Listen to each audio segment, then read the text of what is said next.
ప్రభునందు ప్రియమైన వాళ్ళారా, ప్రభు అయిన యేసుక్రీస్తునామములో మీ అందరికీ శుభాభివందనములు. ఈ ఉదయకాలమున కలువరి కృపా సన్నిధికి మిమ్మల్ని ఆహ్వానించుచున్నాను.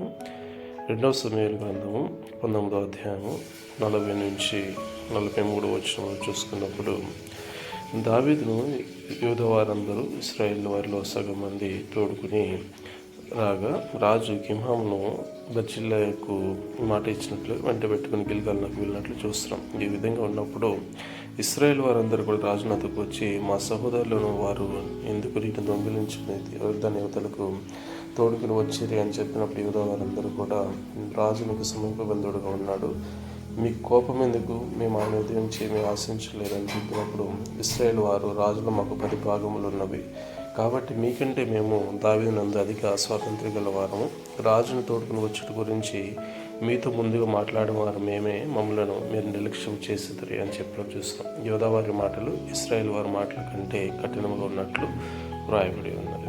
ఆమేన్.